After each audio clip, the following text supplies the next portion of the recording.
12টা মাসের মধ্যে 4টা মাস সম্মানিত, জিলকদ, জিলহজ, মুহররম, আরেকটা মাস হলো কি রজব। তো এই 4 মাসের প্রথম মাস মুহররম মাস।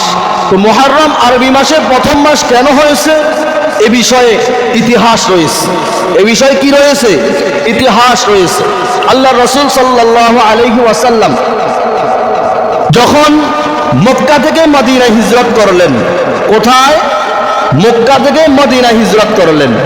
হিজরত করার পরে মুহররম মাস তখনও নির্দিষ্টভাবে আরবি মাসের প্রথম মাস ছিল না। আরবি মাসের প্রথম মাস কি ছিল না? আরবি মাসের প্রথম মাস কখন হয়েছে? আল্লাহ রাসূলের ইন্তেকালের পর। আল্লাহ রাসূল সাল্লাল্লাহু আলাইহি ওয়াসাল্লামের ইন্তেকালের পর খলিফা হযরত ওমর রাদিয়াল্লাহু তাআলা আনহুর শাসন আমলে আরবি মাসের প্রথম মাস মুহররম মাস ঘোষণা করা হয়েছে। সুবহানাল্লাহ বলেন। কিন্তু এর আগে মাসের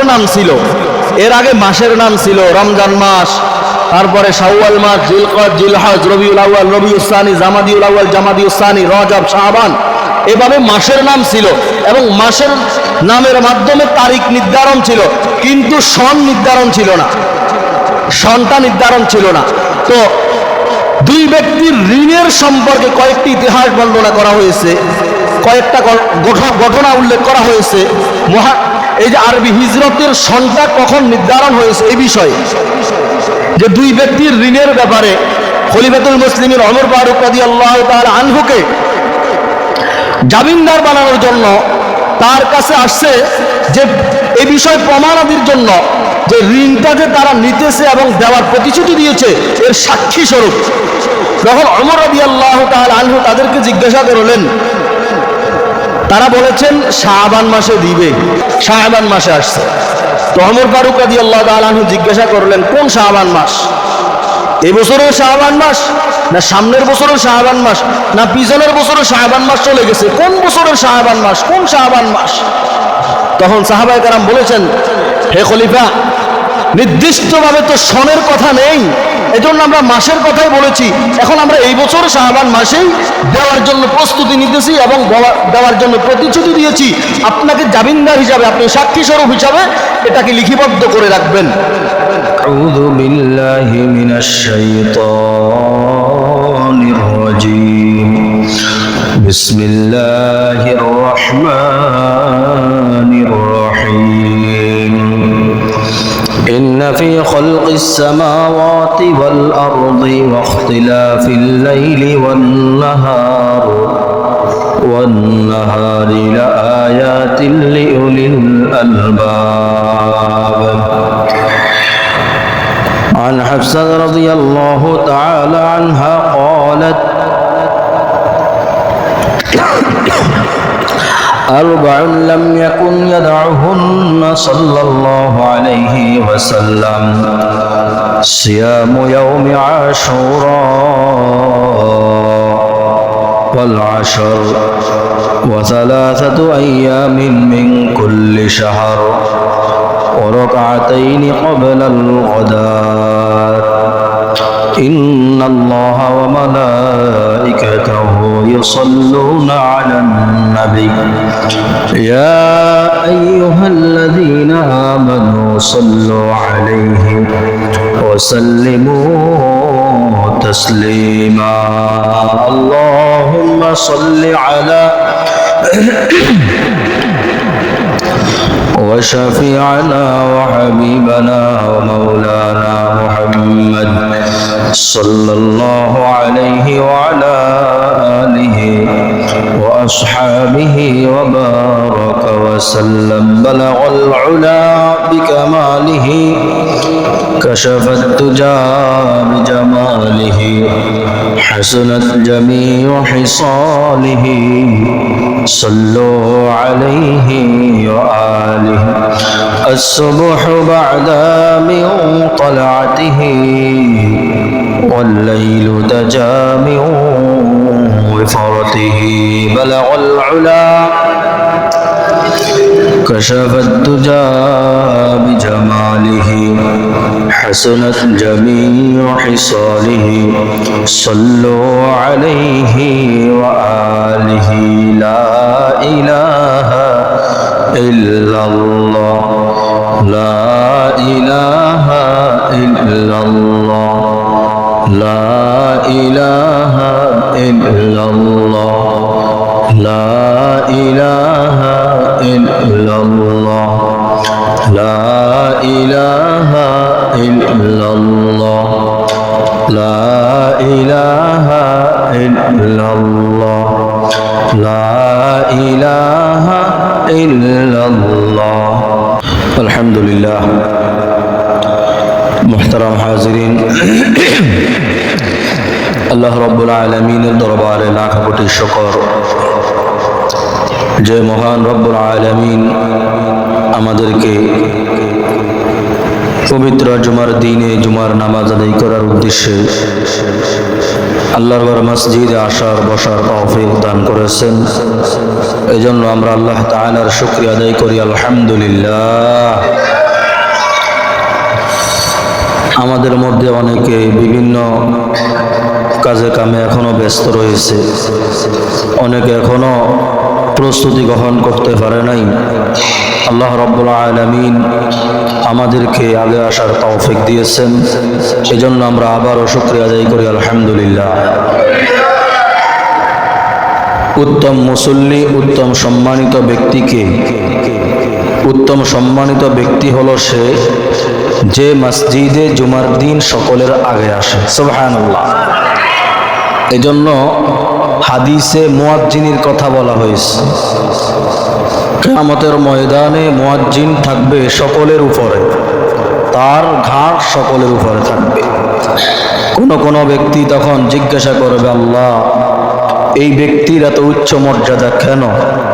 তখন আল্লাহ রাব্বুল আলামিন বলবেন, সে তোমাদেরকে আহ্বান করার জন্য সকলের আগে মসজিদে অবস্থান করেছে। সুবহানাল্লাহ। এজন্য জুমার দিনের গুরুত্ব এত বেশি, আমরা অনেকে জানিও মানি না, আছে না নাই? গুরুত্ব দিতে পারি না, ইচ্ছা করে অলসতা করে গুরুত্ব দেই না। মসজিদে এসে বসে থাকলেও যে লাভ, এটা যদি আমরা বুঝতাম তাহলে একটু গুরুত্ব দিয়ে এভাবে বলেছে, লোক কার আগে কে যাবে প্রতিযোগিতা করতে। সুবহানাল্লাহ।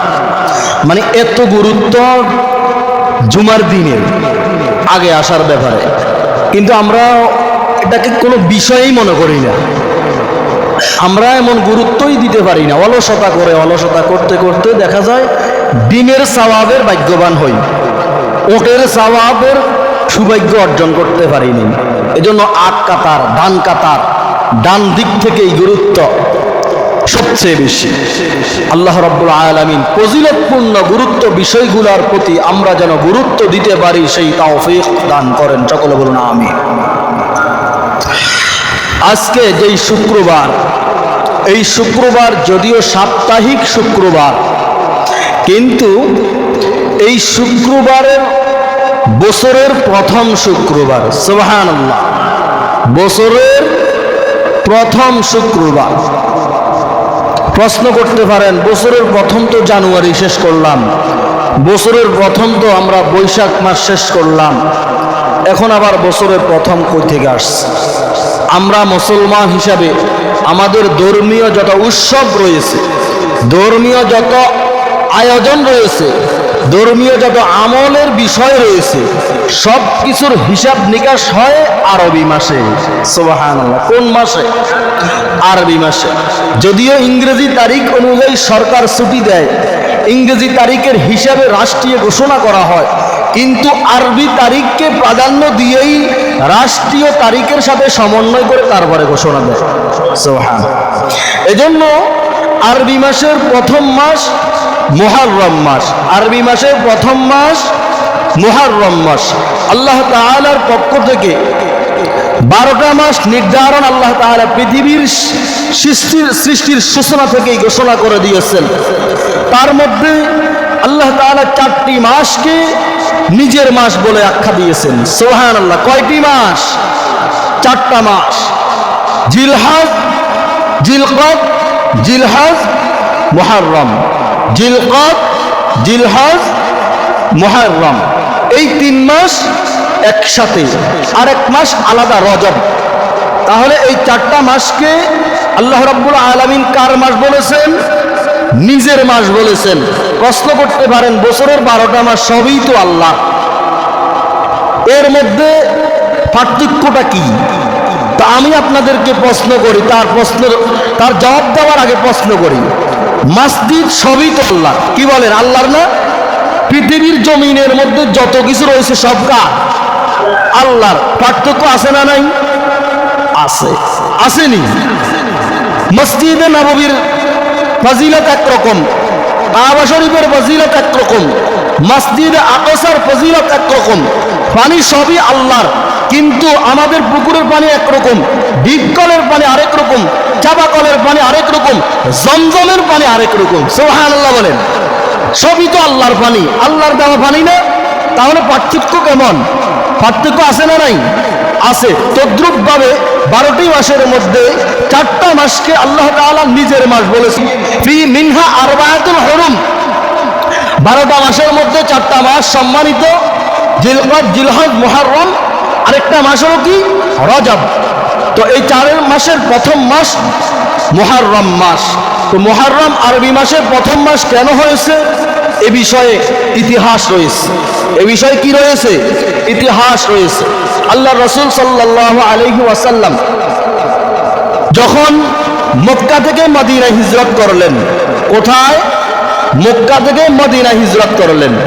হিজরত করার পরে মুহররম মাস তখনও নির্দিষ্টভাবে আরবি মাসের প্রথম মাস ছিল না। আরবি মাসের প্রথম মাস কি ছিল না? আরবি মাসের প্রথম মাস কখন হয়েছে? আল্লাহ রাসূলের ইন্তেকালের পর। আল্লাহ রাসূল সাল্লাল্লাহু আলাইহি ওয়াসাল্লামের ইন্তেকালের পর খলিফা হযরত ওমর রাদিয়াল্লাহু তাআলা আনহুর শাসন আমলে আরবি মাসের প্রথম মাস মুহররম মাস ঘোষণা করা হয়েছে। সুবহানাল্লাহ বলেন। কিন্তু এর আগে মাসের নাম ছিল রমজান মাস, তারপরে শাওয়াল মাস, জিলকদ, জিলহজ, রবিউল আউয়াল, রবিউস সানি, জামাদিউল আউয়াল, জামাদিউস সানি, রজব, শাবান, এভাবে মাসের নাম ছিল এবং মাসের নামের মাধ্যমে তারিখ নির্ধারণ ছিল, কিন্তু সন নির্ধারণ ছিল না। সনটা নির্ধারণ ছিল না।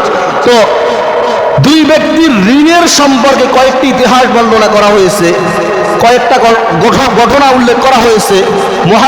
এই যে আরবি হিজরতের সনটা কখন নির্ধারণ হয়েছে এই বিষয়ে, যে দুই ব্যক্তির ঋণের ব্যাপারে খলিফাতুল মুসলিমিন ওমর ফারুক রাদিয়াল্লাহু তাআলা আনহুকে জামিনদার বানানোর জন্য তার কাছে আসছে, যে এই বিষয় প্রমাণাদির জন্য যে ঋণটা যে তারা নিতেছে এবং দেওয়ার প্রতিশ্রুতি দিয়েছে এর সাক্ষী স্বরূপ। যখন ওমর রাদিয়াল্লাহু তাআলা আনহু তাদেরকে জিজ্ঞাসা করলেন, তারা বলেছেন শাবান মাসে দিবে। হাদিসে এভাবে আসছে। হাদিসে কোন মাসে আসছে? শাবান মাসে আসছে। তো ওমর ফারুক রাদিয়াল্লাহু তাআলা আনহু জিজ্ঞাসা করলেন, কোন শাবান মাস? এই বছরের শাবান মাস, না সামনের বছরের শাবান মাস, না পিছনের বছরের শাবান মাস চলে গেছে? কোন বছরের শাবান মাস? কোন শাবান মাস? তখন সাহাবায়ে কেরাম বলেছেন, হে খলিফা, নির্দিষ্টভাবে তো সনের কথা নেই, এজন্য আমরা মাসের কথাই বলেছি। এখন আমরা এই বছর শাবান মাসেই দেওয়ার জন্য প্রস্তুতি নিতেছি এবং দেওয়ার জন্য প্রতিশ্রুতি দিয়েছি। আপনাকে জামিনদার হিসাবে, আপনি সাক্ষী স্বরূপ হিসাবে এটাকে লিখিবদ্ধ করে রাখবেন। ওমর ফারুক রাদিয়াল্লাহু তাআলা আনহুর কাছে সাহাবায়ে কেরাম বললেন, হে আল্লাহর নবীর সাহাবী, হে খলিফা, আপনি একটা নির্দিষ্ট করে সন উল্লেখ করে দেন, তাহলে এই সন থেকে প্রতি বছরের 12 মাসকে আলাদা আলাদা করা যাবে, অন্যথায় তো আলাদা আলাদা বোঝা যাবে না। তখন তিনি নির্দিষ্টভাবে আল্লাহ রাসূল সাল্লাল্লাহু আলাইহি ওয়াসাল্লাম যখন হিজরত করেছেন ওই হিজরতের সনকে এখানে উল্লেখ করে ওই সনটাকেই ঘোষণা করে দিয়েছেন। সুবহানাল্লাহ বলেন। 17তম বছর আল্লাহ রাসূলের হিজরতের পর থেকে 17 বছর পরে সনটা নির্ধারণ হয়েছে, কিন্তু 17 বছর আগের তারিখটাকেই 17 বছরের পরে নির্দিষ্ট করা হয়েছে। এবার সাহাবায়ে কেরাম বললেন, তাহলে 12 মাসের মধ্যে আল্লাহ তাআলা তো বলেন নাই প্রথমেই মাস, আল্লাহ তাআলা উল্লেখ করেছেন 4 মাস সম্মানিত। এখন এই 4 মাসের মধ্যে কোন মাসকে প্রথম ঘোষণা করবেন? কোন সাহাবায়ে কেরাম বলেছেন রমজান মাস, যেহেতু গুনাহ মাফের মাস, ফজিলতের মাস, তাহলে রমজান মাসকে বছরের প্রথম মাস ঘোষণা করা হোক। আবার কোন কোন সাহাবায়ে কেরাম বলেছেন কি জিলকদ জিলহজ হাজিরা হজ করে পাক পবিত্র হয়ে মুহররম মাসে তাদের জীবনযাত্রা শুরু করবে। এজন্য মুহররম মাসকে বছরের প্রথম মাস ঘোষণা করা হোক। তো যেই দিকে সমর্থন বেশি পাওয়া গেছে খলিফাতুল মুসলিমিন ওমর ফারুক রাদিয়াল্লাহু তাআলা আনহু ওই দিকেই সমাধান দিয়ে মুহররম মাসকে আরবি মাসে প্রথম মাস ঘোষণা করলেন। সুবহানাল্লাহ। ইতিপূর্বে এর আগে মুহররম মাসের সাথে অনেক বিষয়ের সাথে সম্পর্কিত আবার কিছু কিছু বানোয়াটা রয়েছে, কিছু কিছু কোরআন হাদিসের ইঙ্গিত রয়েছে এবং হাদিসের মধ্যে কিছু বিষয় রয়েছে। একটা বিষয়ের কথা সহিহ হাদিসের মধ্যে পাওয়া যায়, মুসলিম শরীফের হাদিসের মধ্যে বলা হয়েছে আল্লাহ রাসূল সাল্লাল্লাহু আলাইহি ওয়াসাল্লাম যখন মক্কা থেকে মদিনায় হিজরত করতে গেলেন, সেখানে গিয়ে দেখলেন ইহুদিরা মুহররম মাসের 10 তারিখে রোজা রাখে। মুহররম মাসের 10 তারিখে কি রাখে? আল্লাহ রাসূল সাল্লাল্লাহু আলাইহি ওয়াসাল্লাম যখন সেখানে গেলেন, গিয়ে দেখলেন ইহুদিরা মুহররম মাসের 10 তারিখে রোজা রাখে। কি রাখে? রোজা রাখে। তখন আল্লাহ রাসূল জিজ্ঞাসা করলেন এই রোজা কিসের? ইহুদিরা বলেছেন এই রোজা রাখি আমরা এজন্য পয়গম্বর মুসা আলাইহিস সালাম ফিরআউনের অত্যাচার থেকে, ফিরআউনের নির্যাতন থেকে আল্লাহ রাব্বুল আলামিন এই 10 তারিখে নীল নদ থেকে পার করে ফিরআউনের বাহিনীদেরকে ধ্বংস করলেন এবং মুসা আলাইহিস সালামের কওমদেরকে মুক্তি দিয়ে দিলেন। সুবহানাল্লাহ। মুসা আলাইহিস সালাম শুকরিয়া স্বরূপ এই 10 তারিখে রোজা রাখতেন, এজন্য আমরা তার শুকরিয়া স্বরূপ তার শরণার্থে আমরাও রোজা রাখি। এখন আল্লাহর রাসূল হাদিসের মধ্যে বলেছেন যে মুসা আলাইহিস সালাম তো দূর হয়ে গেছে, অবাধ হয়ে গেছে, আমরা তো তোমাদের অনেক নিকটবর্তী, তোমাদের অনেক বেশি হকদার, অতএব তোমরা তার স্মরণে রোজা না রেখে আমাদের অনুসরণে রোজা রাখো। আমাদের অনুসরণে কি রাখো? রোজা রাখো। ইতিপূর্বে এর পূর্বে মুহররম মাসের 10 তারিখে আশুরার যে রোজাটা, এই রোজাটা রমজান মাসের রোজা ফরজ হওয়ার আগে ফরজ ছিল। সুবহানাল্লাহ বলেন। এই রোজা কি ছিল? ফরজ ছিল। এর আগে নির্দিষ্টভাবে কোনো ব্যক্তি যদি রোজাকে তরক করতেন, আল্লাহ রাসূল কাজার কথাও বলেছেন এবং ওই রোজাকে পুনরায় রাখার কথাও বলেছেন। অতএব হাদিসের মধ্যে প্রমাণ পাওয়া যায় মুহররম মাসের আশুরার রোজা রমজানের রোজার পূর্বে কি ছিল? ফরজ ছিল। এজন্য হাদিসের মধ্যে আল্লাহ রাসূল বলেন সিয়ামু ইয়াউমি আশুরা, সিয়ামু ইয়াউমি আশুরা ইন্নী আহতাসিবু আলাল্লাহ আন ইউকাফিরা আস-সানাতাল্লাতী ক্বাবলা ওয়াস-সানাতাল্লাতী বা'দা। আল্লাহ রাসূল সাল্লাল্লাহু আলাইহি ওয়াসাল্লাম বলেন আমি আল্লাহ তাআলার দরবারে আশা করতেছি আল্লাহ তাআলা এই আশুরা রোজার বরকতে আমাদের পিছলা জিন্দেগীর 1 বছরের গুনাহ মাফ করবেন। সুবহানাল্লাহ বলেন। যেই আশাটা স্বয়ং আল্লাহ রাসূল সাল্লাল্লাহু আলাইহি ওয়াসাল্লাম করবেন, ওই আশা কখনো বৃথা যাওয়ার সম্ভাবনা নাই। সাহাবায়ে কেরাম বললেন ইয়া রাসূলুল্লাহ ইয়া হাবিবাল্লাহ, তাহলে ইহুদিরা যেহেতু 10 তারিখে তাদের শরণার্থে রোজা রাখে, এখন আমরা যদি একটা রোজা রাখি তাহলে সমান সমান হয়, অতএব আমরা কি করব? এখন আল্লাহ রাসূল সাল্লাল্লাহু আলাইহি ওয়াসাল্লাম বলেছেন তাহলে তোমরা 9 তারিখ এবং 10 তারিখ 2টা রোজা রাখো, তাদের পাল্টা জবাব হিসাবে 2টা রাখো, তারা একটা রাখে তোমরা 2টা রাখো, আর না হয় 10 তারিখ এবং 11 তারিখ এই 2টা রোজা রাখো। এভাবে তখন ঘোষণা ছিল ওইভাবে। কিন্তু রোজা ফরজ হওয়ার পরে, রমজান রোজা ফরজ হওয়ার পরে ওই রোজা আর ফরজ ছিল না, ওই রোজা কি হয়ে গেছে? মুস্তাহাব একটা আমল হয়ে গেছে, যার ইচ্ছা সে থাকবে, যার ইচ্ছা সে থাকবে না। কিন্তু আল্লাহ রাসূল রোজা রাখার জন্য উৎসাহ দিতেন যে রাখো, যেহেতু ফায়দা অনেক বেশি। সুবহানাল্লাহ। এজন্য হাদিসের মধ্যে বিভিন্ন কথা বলা হয়েছে, বিভিন্ন হাদিসের মধ্যে মুহররম মাসের 10 তারিখের ব্যাপারে। এক হাদিসের মধ্যে আল্লাহ রাসূল সাল্লাল্লাহু আলাইহি ওয়াসাল্লামের ব্যাপারে, আল্লাহ রাসূল সাল্লাল্লাহু আলাইহি ওয়াসাল্লামের ব্যাপারে হাফসা রাদিয়াল্লাহু তাআলা আনহা, আল্লাহ রাসূলের স্ত্রী হাফসা রাদিয়াল্লাহু তাআলা আনহা থেকে হাদিসটি বর্ণিত হয়েছে। তিনি বলেন আরবাউন লাম ইয়াকুন ইয়াদউহুন্না সাল্লাল্লাহু আলাইহি ওয়াসাল্লাম, আমি আল্লাহ রাসূলকে কখনো 4টা আমল ছাড়তে দেখি নাই। কয়টা আমল? 4টা আমল আমি রাসূল পাক সাল্লাল্লাহু আলাইহি ওয়াসাল্লামকে জীবনে কখনো ছাড়তে দেখি নাই। তখন এই 4টি আমল তিনি ব্যাখ্যা করলেন। 1 নাম্বার বলেছেন সিয়ামু আশুরা। আল্লাহ রাসূল সাল্লাল্লাহু আলাইহি ওয়াসাল্লাম জীবনে কখনো আশুরার রোজা কি করেন নাই? পরিত্যাগ করেন নাই, ছাড়েন নাই। কেন ছাড়েন নাই? কারণ রমজানের রোজা ফরজ হওয়ার পূর্ব থেকে, রোজা ফরজ হয়েছে আল্লাহ রাসূলের হিজরতের পরে। কথাগুলো গুরুত্ব দিবেন। আল্লাহ রাসূল মক্কাতে 10 বছর থাকার পরে মদিনা হিজরত করলেন, তাহলে নবুয়তের 10 বছর অতিবাহিত হওয়ার পরে বাকি 13 বছর আল্লাহ রাসূল মদিনার মধ্যে গেলেন, সেখান থেকে আবার মক্কায় আসলেন। তাহলে প্রথম 10 বছরের মধ্যে রমজান মাসের রোজা ছিল না।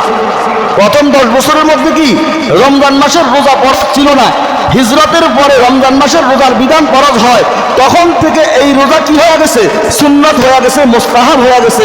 এর আগে ধারাবাহিকভাবে প্রত্যেক মুহররম মাসের 10 তারিখে আল্লাহ রাসূল এই রোজা রাখতেন এবং সাহাবায়ে কেরামদেরকে এই রোজা রাখার জন্য উৎসাহ দিতেন। সুবহানাল্লাহ। তাহলে 1 নাম্বার কি সিয়াম আশুরা, 2 নাম্বার ওয়াল আশর, জিলহজের প্রথম দশকের আমল। হাদিসের মধ্যে জিলহজের প্রথম দশকের ব্যাপারে এত গুরুত্ব দেওয়া হয়েছে যে দিনের বেলা আরাফার দিনের মতো, রাতের বেলা লাইলাতুল কদরের মতো আমল করলে এত পরিমাণ সওয়াব আল্লাহ তাআলা দান করেন। সুবহানাল্লাহ। সেই জিলহজ মাস আমরা অতিবাহিত করলাম, মাত্র অল্প কিছুদিন হয়েছে, 1 মাস। জিলহজের পরেই তো মুহররম মাসে আমরা আসলাম, তাহলে 1 মাস অতিবাহিত হয়েছে। তাহলে 2 নম্বর আমল আল্লাহ রাসূল চাচ্ছেন না কোন আমল, ওয়াল আশর, জিলহজের প্রথম দশকের মধ্যে 9 দিন পর্যন্ত একাধারে রোজা রাখতেন এবং 10 দিনে ঈদুল আজহার দিনে ঈদের নামাজ পর্যন্ত রোজার নিয়তে অন্য কিছু খাইতেন না। রোজার নিয়তে কি রাখতেন, অন্য কিছু খাইতেন না। ঈদের পরে কোরবানের পশুর গোশত দিয়ে তারপরে কি করতেন, প্রথম খাবার খাইতেন। তাহলে ওই সময় পর্যন্ত রোজার কথা আছে, ওই সময় পর্যন্ত আল্লাহ রাসূল কিছু খাইতেন না, সাহাবের নিয়তে রোজার নিয়ত করে। এজন্য বলা হয়েছে ওয়াল আশর, জিলহজের প্রথম 10 দিন পর্যন্ত আল্লাহ রাসূল এই আমলগুলো আল্লাহ রাসূল কখনো পরিত্যাগ করতেন না, কখনো ছাড়তেন না। তারপরে 3 নম্বর আমল, যে আমলটা আল্লাহ রাসূল জীবনে কখনো ছাড়তেন না, ওয়াসালাতু আইয়ামিন মিন কুল্লি শাহর, আল্লাহ রাসূল প্রত্যেক মাসে 3টা রোজা জীবনে কখনো ছাড়তেন না। যেই রোজা পয়গম্বর আদম আলাইহিস সালাম, পৃথিবীর জমিনের সর্বপ্রথম মানুষ এবং সর্বপ্রথম নবী আদম আলাইহিস সালাম প্রত্যেক মাসের 13, 14, 15 তারিখ রোজা রাখতেন। এই রোজা তখন বিধান ছিল আল্লাহ তাআলার পক্ষ থেকে। তাহলে 3 12 36 বছরে 34টা রোজা থাকতেন কে, আমাদের আদি পিতা হযরত আদম আলাইহিস সালাম। সে থেকে ওই রোজার বিধান শুরু হয়েছে।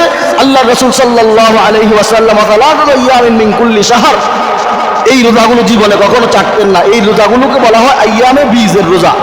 এই রোজাগুলোকে কি বলা হয়, আইয়ামে বীজের রোজা।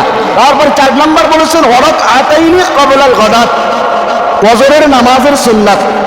ফজরের নামাজের সুন্নাত আল্লাহ রাসূল সাল্লাল্লাহু আলাইহি ওয়াসাল্লাম জীবনে কখনো ছাড়তেন না। সুবহানাল্লাহ বলেন। এজন্য এই হাদিস থেকে আমরা যে 4টি আমল পাই, এই 4টা আমলের গুরুত্ব অনেক বেশি, ফজিলত। কোম্পানি যখন অফার দেয়, অফারের মধ্যে কিছু ছাড় থাকে, কি থাকে, অল্প দামে বেশি দামের মাল পাওয়া যায়। তদ্রূপভাবে আল্লাহ রাব্বুল আলামিন নির্দিষ্ট যে অফারগুলো আমাদের জন্য দেয়, ওই অফারগুলোর মধ্যে আমল করবেন অল্প, নেকি হবে অনেক বেশি। সুবহানাল্লাহ। এজন্য সেই মাস চলতেছে কি মাস, মুহররম মাস। আজকে মুহররম মাসের প্রথম জুমা। আরবি মাসের হিসাব রাখা ফরজে কিফায়া। আরবি মাসের হিসাব রাখা কি, ফরজে কিফায়া। যদি কোনো ব্যক্তির পক্ষ থেকে যদি কোন মহল্লার 1 জন 2 জন হিসাব রাখে, সকলের পক্ষ থেকে আদায় হয়। অন্যথায় যদি আরবি মাসের হিসাব না রাখার কারণে শরীয়তের কোনো নিদর্শন ছুটে যায়, কুরআনুল কারীমের মধ্যে আল্লাহ তাআলা আলোচনা করেছেন, ইন্না ফি খালকিস সামাওয়াতি ওয়াল আরদ ওয়া ইখতিলাফিল লাইলি ওয়ান নাহার লাআয়াতিন লিউলিল আলবাব।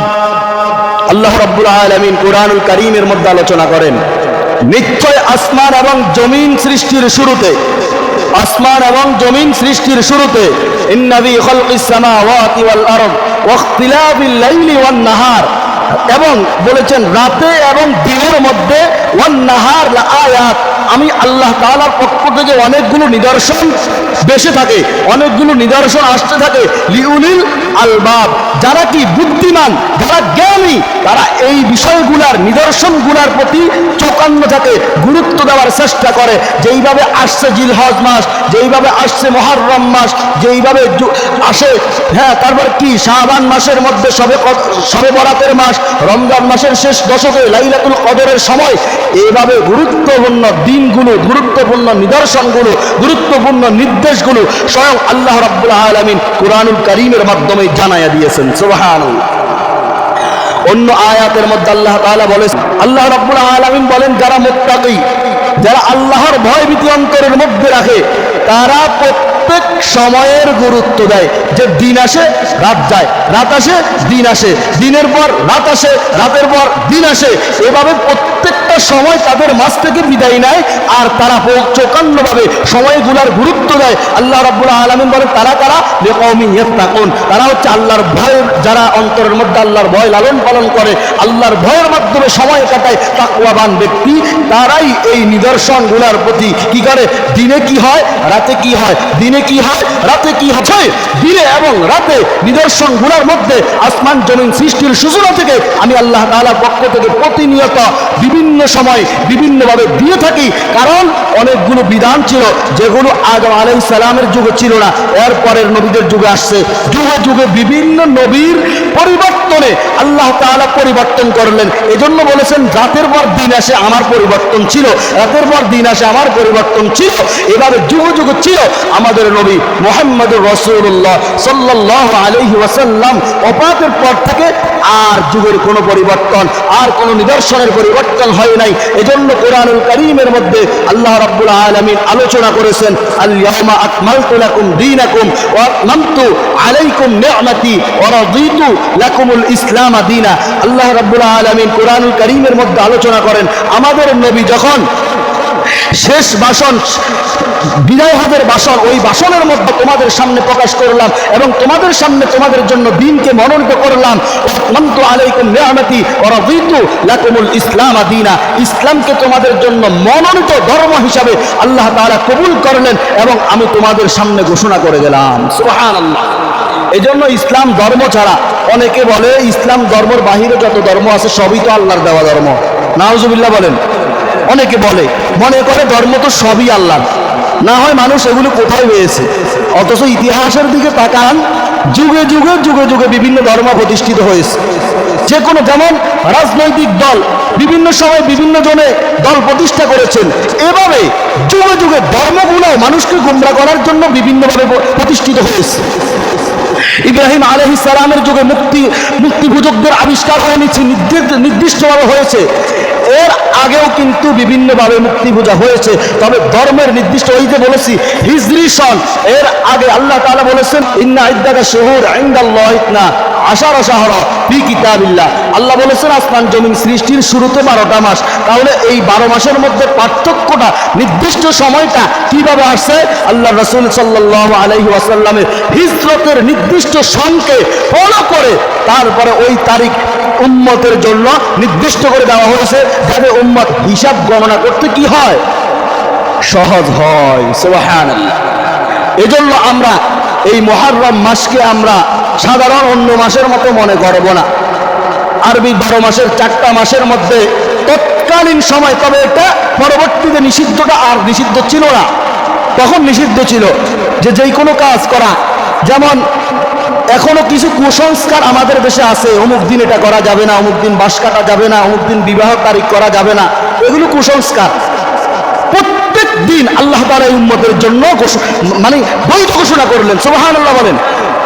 দিনের নিয়তে মন মানসিকতা ঠিক রেখে আল্লাহ তাআলার সন্তুষ্টির জন্য যে কোনো দিন, দিনের যে কোনো কাজ এই উম্মতের জন্য আল্লাহ তাআলা কি করে দিলেন? বৈধ করে দিলেন। এর আগের উম্মতের জন্য সেজদা করারও নির্দিষ্ট স্থান ছিল। সেজদা দিবেন, আমি আর আপনি ঘরে সেজদা দিতে পারি, আমি আর আপনি নিজের আঙ্গিনায় সেজদা দিতে পারি, কিন্তু অন্যান্য নবীর উম্মত নিজের ঘরে সেজদা দিতে পারতেন না। নির্দিষ্ট জায়গা ছিল, অমুক জায়গায় যাওয়া লাগবে, অমুক জায়গায় গিয়ে নামাজ পড়তে হবে। আর অথচ আমার আপনার ব্যাপারে হাদিসের মধ্যে আল্লাহ রাসূল বলেন, তোমার ঘরকে তুমি কবর বানাইও না, মাঝে মধ্যে তুমি তোমার ঘরে নামাজ পড়ো, মাঝে মধ্যে কি তোমার ঘরের মধ্যে তুমি সেজদা অবরত করো, তোমার ঘরকে সেজদার স্থান বানাও। আমরা অনেক সময় ঘরে নামাজ পড়াকে মনে করি কি, আমি পুরুষ হই, আমি কিভাবে ঘরে নামাজ পড়ি, এটা তো শোভা পায় না। না, মাঝে মধ্যে আল্লাহ রাসূলের নির্দেশ ছিল, আল্লাহ রাসূল অসংখ্য দিন এমন রয়েছে সুন্নত নামাজ ঘরের মধ্যে পড়ে, নিজ হুজরার মধ্যে পড়ে তারপরে কি মসজিদে আসতেন। এজন্য ঘরকে কবরস্থান বানানো যাবে না। হাদিসের মধ্যে বাবা আসছে যেভাবে কবরের মধ্যে সেজদা করার বিধান নাই, কবরের মধ্যে সেজদা করা যাবে না, তুমি তোমার ঘরকে সেজদাবিহীন রাখিও না, কারণ তোমার ঘরকে তুমি যদি সেজদাবিহীন রাখো তাহলে তোমার ঘরটাও কবরের মতো হয়ে যাবে সেজদাবিহীন অবস্থায়। অতএব কবরকে যেভাবে সেজদা করা যাবে না, তোমার ঘরকে তুমি সেইভাবে সমান করবে না, তুমি তোমার ঘরকে সেজদার স্থান বানাও, এবং কি মসজিদে যাও, নামাজের সেজদার স্থান বানাও। প্রত্যেকটা জায়গা আল্লাহ রাব্বুল আলামিন এই উম্মতের জন্য সেজদার স্থান বানিয়ে দিয়েছেন, সুবহানাল্লাহ। এজন্য মুহররম মাসের আমলের মধ্যে গুরুত্ব দিতে গিয়ে আল্লাহ রাসূল সাল্লাল্লাহু আলাইহি ওয়াসাল্লাম বলেন, যেই ব্যক্তি তাহাজ্জুদ নামাজ পড়বে আল্লাহ তাআলার কাছে উত্তম দুইটা আমল, রমজানের রোজার পরে হাদিসের মধ্যে আসছে উত্তম দুইটা আমল, একটা হলো কি মুহররম মাসের রোজা, আরেকটা হলো কি শেষ রাতের ফরজ সালাতের পরে শেষ রাতের সালাত। আল্লাহ রাসূল সাল্লাল্লাহু আলাইহি ওয়াসাল্লাম বলেন, যেই ব্যক্তি শেষ রাতে তাহাজ্জুদ নামাজ পড়বে যে কোনো নিয়তে আল্লাহ তাআলার দরবারে নেক উদ্দেশ্য নিয়ে দোয়া করবে, আল্লাহ তাআলা তার মনের নেক উদ্দেশ্যকে পূরণ করে দিবেন, সুবহানাল্লাহ। এখন আমরা কি করি? আমরা তো আল্লাহকে ডেকে আল্লাহর কাছে এই সাহায্য চাই না, আমরা সাহায্য চাই দুনিয়ার মানুষের কাছে, দুনিয়ার মানুষের মুখাপেক্ষি হয়ে থাকি, এজন্য আল্লাহর পক্ষ থেকে আমাদের উপরে ফয়সালা হয় না। অথচ হাদিসের মধ্যে আল্লাহ রাসূল বলেন, যত বড় বিপদ হোক না কেন, যত বড় ঋণগ্রস্ত থাকো না কেন, তুমি সেজদারত হও, তুমি গভীর রাত্রে তাহাজ্জুদ নামাজ পড়ো, আমার দরবারে ধরা দাও, আমার দরবারে কান্নাকাটি করো, কিভাবে তোমার জন্য ব্যবস্থা হবে তুমি টের পাইবা না। সুবহানাল্লাহ বলেন, কিভাবে ব্যবস্থা হবে তুমি টের পাইবা না। এজন্য আমরা সেই মুহররম মাসে পা রেখেছি, আমরা যেন ভবিষ্যতের সময়গুলো আমরা যেন জীবনকে আমলের মাধ্যমে সময় কাটাইতে পারি, এবং শরীয়তের যে নিদর্শনগুলো রয়েছে আল্লাহ তাআলা যুগে যুগে যেই নিদর্শনগুলো আমাদের জন্য ঘোষণা করে দিয়েছেন, মুহররম মাসের অনেকগুলো নিদর্শন বলেছিলাম না, কিছু নিদর্শন কোরআন হাদিস সমর্থিত এবং কিছু নিদর্শন বিভিন্ন ইখতিলাফের নিদর্শন। তো সবগুলোকে অপেক্ষা করে আমরা যেই নিদর্শনগুলো পাই, সেই নিদর্শন অন্যতম নিদর্শন হলো মুহররম মাসের রোজা। রমজান মাসের রোজার আগে কি ছিল? ফরজ ছিল, এরপরে এটা মুস্তাহাব হয়ে গেছে, সুন্নাত হয়ে গেছে। এজন্য মুহররম মাসের রোজা আল্লাহ রাসূল জীবনে কখনো ছাড়তেন না, এজন্য মুহররম মাসের আমল আল্লাহ রাসূল জীবনে কখনো ছাড়তেন না। এজন্য বলেছেন মুহররম মাসে আল্লাহ তাআলা বিভিন্ন নবীকে বিভিন্ন বিপদ থেকে উদ্ধার করেছেন। এই 10 তারিখের এত গুণাগুণ রয়েছে, এত গুরুত্ব রয়েছে এই দিনে। এটার এই হাদিসেরও কিছু দুর্বলতাও পাওয়া যায়, আবার কিছু সমর্থনও পাওয়া যায়, তবে ইখতিলাফ রয়েছে। এই দিনে পরিবারের খরচের ব্যাপারে হাদিস আসছে, এই দিনে ভালো আমলের কথা যেভাবে আসছে পরিবারের খরচের কথা আসছে, নেক উদ্দেশ্য রাখতে হবে। নেক উদ্দেশ্য যদি ভালো খাবারের ব্যবস্থা করে তাহলে হাদিস আসছে কি সামনেও সে ভালো ভালো ব্যবস্থা করতে পারবে। এটা যদিও মতান্তর রয়েছে, তবে কিছু কিছু আলেমের মতো, কিছু কিছু ইমামদের মতে এই হাদিস আমলের জন্য গ্রহণযোগ্য, কারণ কোনো ব্যক্তি আমলের নিয়তে নেক উদ্দেশ্যে পরিবারের জন্য যদি ভালো কিছু করে আল্লাহ তাআলা সন্তুষ্ট হয়, সুবহানাল্লাহ বলেন। এজন্য আমরা যেন মুহররম মাসের 10 তারিখ আশুরার দিবসকে গুরুত্ব দিয়ে আমরাও যেন রোজা রাখি, 9 তারিখ বা 10 তারিখ সম্ভব হলে, আর 10 তারিখ বা 11 তারিখ। মুহররমের 10 তারিখ আসলে একদল লোক তাজিয়া মিছিল বের করে, একদল লোক হোসাইন রাদিয়াল্লাহু তাআলা আনহুর শাহাদাত বরণ নিয়ে তারা নিজেদের শরীর থেকে নিজেরা রক্ত বের করে, অথচ এটার সাথে শরীয়তের কোনো সম্পর্ক নাই। আছে রোজা, শরীয়তে আছে কি? রোজা। শরীয়তে আছে তাহাজ্জুদ নামাজ, শরীয়তে আছে আমলের কথা, শরীয়তে তাজিয়া মিছিলের কথা নাই। যদি থাকতো আল্লাহ রাসূলের 50 বছর পরে হোসেন রাদিয়াল্লাহু তাআলা আনহু শাহাদাত বরণ করেছেন। মুহররমের 10 তারিখের আমল তো এর আগেই ছিল, কারণ আমাদের আদি পিতা আদম আলাইহিস সালামের তাওবার ব্যাপারে আসছে মুহররমের 10 তারিখ। নূহ আলাইহিস সালামের কওমকে আল্লাহ তাআলা মুহররমের 10 তারিখে শেষ করেছেন। এভাবে অনেকগুলো ইতিহাস রয়েছে। তাহলে হোসেন রাদিয়াল্লাহু তাআলা আনহুর শাহাদাত বরণকে আমরা দুর্বল মনে করি না। কেন দুর্বল মনে করি না? আল্লাহ রাসূল হাদিসের মধ্যে বলেন, আল হাসান ওয়াল হুসাইন সাইয়্যিদা শাবাবি আহলিল জান্নাহ। হোসাইন রাদিয়াল্লাহু তাআলা আনহু এবং হাসান রাদিয়াল্লাহু তাআলা আনহু কি জান্নাতের সরদার থাকবে। আল্লাহ রাব্বুল আলামিন মুহররম মাসের আশুরার রোজা আমল পাশাপাশি আল্লাহ রাসূল যে তাহাজ্জুদ নামাজের কথা বলেছেন, যেই কোনো দোয়া করবে আল্লাহ কবুল করবে, এই আমল যেন আমরা করতে পারি। আল্লাহ তাআলা আমাদেরকে তৌফিক দান করুন, সকল বলুন আমিন।